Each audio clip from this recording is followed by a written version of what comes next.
katta olimlardan Abdulloh ibn Muborak aytadilar. Qo'shnisi Yahudiy Abdulloh ibn Muborak katta olimlardan, allomalardan.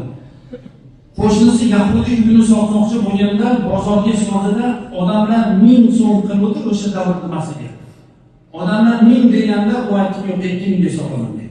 Narxi meni nima uchun 2000 qilyapsan deganda, uyim 1000, qo'shnim Abdulloh yaxshi inson 1000 ikkalasi qo'shib 2000. Qo'shnim ham sotyapti. Qo'shnim olib ketmayman. Qoladi shu nima qiladi deb aytgan. O'sha Abdulloh qo'shnisi Yahudiy maqtayotganligini eshitib, 1000 ni berib turib, uy o'zingga qolsin, yashav degan.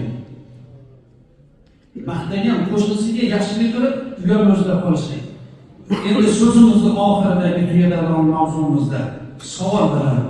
Ayting akalar. Sizni uyingiz misol farazan sotilmasin. Sizni uyingiz sotilmoqchi bo'lsa, sizni uyingizning narxi qo'shni sababidan narxi baland bo'ladimi yo narxi tushadi? Tushadi. Bu degani qo'shnimiz yaxshi emasda deganimiz deydi. Mayli, yaxshi emas deydi.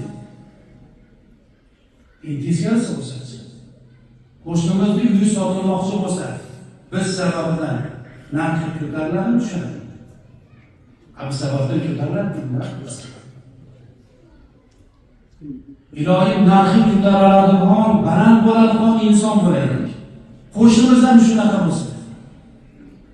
Qo'shnilar bir-birimizga muhabbatli yashashimizni Allohimiz nasib etsin. Lekin qo'shnimizni yaxshiligini aytib so'zimni tugataymi? Qo'shnimizni yaxshiligini aytaymi? Yillar safariga ketasiz. Oilangiz, qizingiz, xotiningiz, bola-chaqangiz, mol-davlatingiz yillar yurib kelyapsiz. Qo'shningiz himoya qilib turibmi? Qo'shningizga rahmat ayting. Bunday yaxshi qo'shni topish qiyin. Assalomu alaykum va rahmatullohi va barakatuh.